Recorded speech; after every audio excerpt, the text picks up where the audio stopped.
중2, 중3 응용어법 문제를 받았고요. 80점 이상을 대상으로 설명을 시작하도록 하겠습니다. 자, 먼저 주제문 잡고 가겠습니다.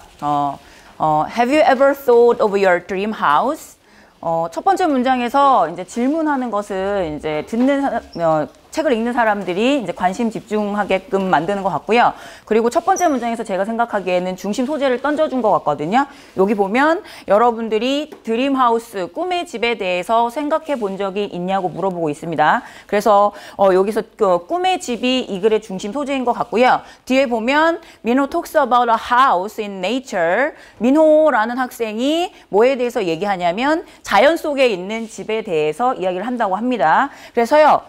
저는 두 부분으로 나눴는데요. 일단은 중심 소재는 꿈의 집이고 민호라는 학생이 뭐를 중심으로 하는 자연을 중심으로 하는 꿈의 집에 대해서 얘기를 했고요. 그리고 그 뒤에 내용들은 구체적으로 이 자연 속의 꿈의 집이 어떤 집들인지 좀 설명해 줬고 집이 시골에 있고 그 다음에 많은 꽃들과 나무들이 있는 그런 큰 정원이 있는 집이고 그런 것들 뭐 아침에 일어나서 걷는 것과 새소리를 들으면서 걷는 것이 이제 뭐 멋지다 이렇게 얘기를 해주고 있습니다. 그리고 이제 여기 뒷부분에서 이제 두 번째는 누구? 줄리라는 학생의 꿈의 집에 대해서 얘기를 해주고 있는데 그 꿈의 집은 Having fun is that I want most, so my dream house is full of exciting things라고 해서 요 줄리라는 학생은 재미를 느끼는 것이 즐거운 시간을 보내는 것이 이 학생이 가장 원하는 것이라고 했고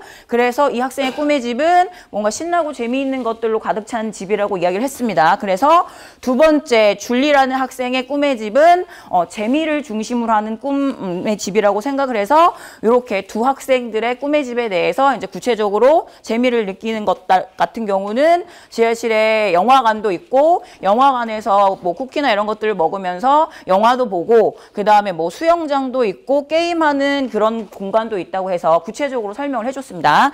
그래서 주제문을 첫 번째 문단의 주제문을 정리하자면 꿈의 집이라고 이제 주제문을 정리를 했고요. 뒤에 보면 that 이하를 보면 I want most라는 문장에서 뒤에 목적어가 없는 불완전한 문장입니다. 그러면 뒤에 이제 관계대명사가 와야 되는데 앞에 부분에 관계대명사가 와야 되는데 that 같은 경우는 관계대명사로 쓰이면 앞에 선행사가 있어야 되고 선행사가 이 부분에는 지금 보어 자리에 선행사의 명사가 없습니다. 그래서 얘 같은 경우는 뒤에 불완전한 문장 관계대명사가 쓰이는 앞에 선행사까지 포함하고 있어야 하기 때문에 이 부분은 that이 아니라 두 번째 문장은 that이 아니라 선행사까지 포함하고 있는 관계대명사인 what이 와야 된다고 생각이 듭니다. 네, 그리고 두 번째 문단으로 가면요. 자, 두 번째 문단도 첫 문장은 이제 글을 읽는 사람한테 이제 질문을 던지네요. 그렇죠? 관심, 흥미를 불러일으키기 위해서요. Are you a heavy user of your smartphone? 자, 여기서 보통 heavy는 무거운이라는 의미가 강한데 여기서는 과도한이라는 의미로 쓰였습니다. 그렇죠? 그래서요. 여러분은 스마트폰의 과도한 사용자입니까? 라고 여러분들한테 물어보고 있고요. 그 다음에 여기는 그냥 관심, 흥미 집중시키는 그냥 도입부 같고요. 제가 느끼기에는 주제문은 이 뒤에 있는 것 같습니다. If so, here are some tips to protect your health.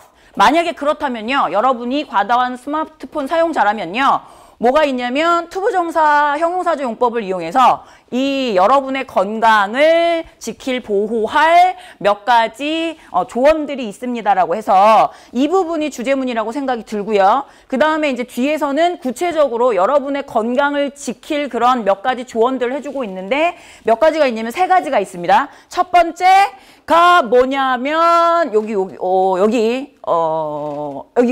Watch your neck and back이라고 해서 여러분의 목과 등에 주의하라고 하고 있고요. 그리고 구체적으로 목과 등에 이제 여러분이 목을 구부리면 뭐가 생기니까 압력이 생기니까 이런 압력을 예방하는 방법이 The best way to prevent this pressure is bring the phone up to the level of your eyes라고 해서 이러한 압력들을 예방하는 가장 최선의 방법이 여러분의 눈 높이까지 뭐를요? 폰을 가져오는 것이라고 했고 또 다른 방법은 여러분의 그냥 그 목을 구부리는 대신에 여러분의 눈을 낮추라고 했습니다. 그렇죠? 구체적으로 설명했고요. 그 다음에 두 번째는 give your eyes a break. 두 번째는 여러분의 눈에다가 휴식을 주는 겁니다. 그러면서 이 내용도 구체적으로 휴식을 주는 방법이 20분 20-20-20 룰이라고 해서 매 20분마다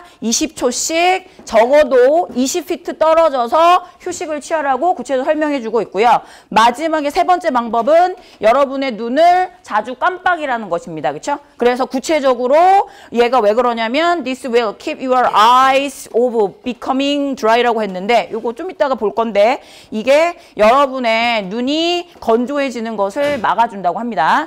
그래서 두 번째 지문의 주제문은요. 주제문은 저는 뭐라고 잡았냐면 여러분의 건강을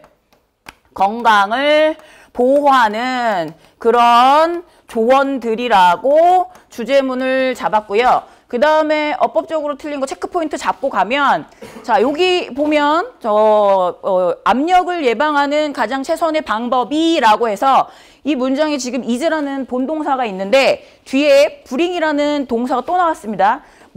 한 문장 속에 동사는 하나여야 되죠. 그래서 여기 본동사가 있으니까 여기 있는 이 동사를 그냥 동사로 쓰기보다는 준동사를 만들어주는 게 좋을 것 같습니다. 그래서 이 압력을 예방하는 최선의 방법은 여러분의 눈 높이까지 폰을 가져오는 것이다 라는 의미가 되어서 보어로 쓰이는 게 맞을 것 같거든요. 그래서 3번은 브링을 가져다가 준동사인 뭐뭐 하는 것이다 명사처럼 쓸 수 있는 to bring이나 네 번째 문장은 This will keep your eyes of becoming dry. 의미상 이것이요. 즉 눈을 깜빡이는 것이 자주 깜빡이는 것이 여러분의 눈이 건조해지는 것을 막고 예방해 준다라는 의미가 돼서 이거 수거 표현이 있습니다. 동명사 쓰이는 수거 표현이 있는데 keep prevent, stop A from ing라고 해서 A가 뭐뭐 하는 것을 막다, 방해하다라는 표현이 있거든요. 그래서 4번은 전치사가 of가 아니라 from으로 바뀌어야 될 것 같습니다. 3분 잡고 설명하도록 하겠습니다. 네, 1번은 think라는 동사를 가져다가 뭐뭐에 대해서 생각하다라는 의미가 되어서 of라는 전치사가 아니라 about이라는 전치사가 되는 것 같습니다. 설명하자면 think about이 뭐뭐에 대해서 생각하다라는 의미가 돼야 될 것 같습니다. 두 번째는 that을 what으로 고쳐야 되는데 이유는 자 뒤에 불완전한 문장이 왔기 때문에 관계대명사가 쓰여야 되는데 차이는 불완전한 문장 앞에 관계대명사가 쓰이면 that과 that을래 what을래 이걸 많이 구별하는 것 같은데 that과 what의 차이는 that 앞에는 뭐가 있어야 되고 선행사가 있어야 되고 그 다음에 what 앞에는 선행사가 없어야 되기 때문에 이 문장에서 that을 what으로 고쳐야 되고요.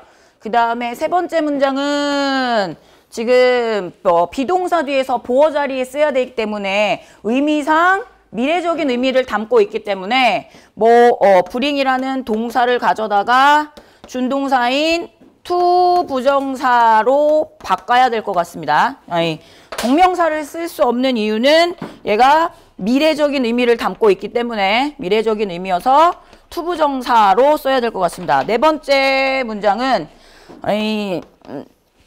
of를 from으로 고쳐야 되는데 저희가 동명사 많이 이제 암기시키는 수거 표현들이 있는데 그 중에 하나가 keep, stop, prevent, A from ing라고 해서 A가 뭐뭐 하는 것을 막다, 방해하다라는 의미가 되어져서 이 부분은 전치사가 from이 되어야 될 것 같습니다.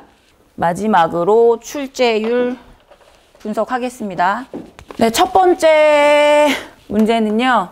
네, 전치사에 대해서 묻는 표현이었는데 자동사, 타동사 뭐 이런 것들 구별하는 거라서 제가 생각하기에 출제율은 저는 많이 보지는 않은 것 같아서 출제율 낮게 잡았고요. 그리고 얘도 난이도도 많이 어렵다고 생각하진 않았습니다. 그렇죠? 그래서 5문제 중에 한 2.5 문제 정도 나온다고 생각이 들었고요.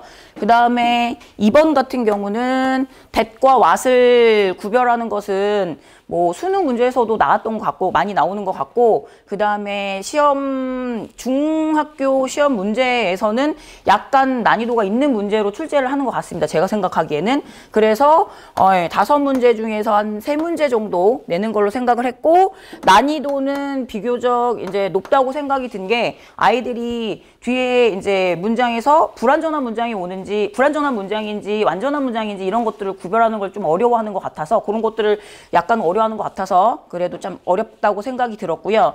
3번째 같은 경우는 준동사를 물어보는 건데, 중학교 내신 시험에서 준동사, 동명사나 투부정사는 많이 출제되는 경향이 있기 때문에 5문제 중에서 한 4문제 정도로 잡았고요. 근데 난이도는 사실 그렇게 어렵지는 않다고 생각이 듭니다. 투부정사, 명사조용법, 형용사조용법, 부사조용법 이런 것들은 워낙 많이 하고 아이들이 많이 이제 암기를 하고 하는 부분이기 때문에 한 3 정도로 잡았고요. 마지막 4번 같은 경우는 사실 이것도 이제 동명사 이제 구문이라고 해서 뭐 bbg ing, start from ing, 뭐 keep ing 뭐 이런 것들 아이들한테 많이 외우라는 표현들이 있기 때문에 얘는 많이 나오지는 않지만,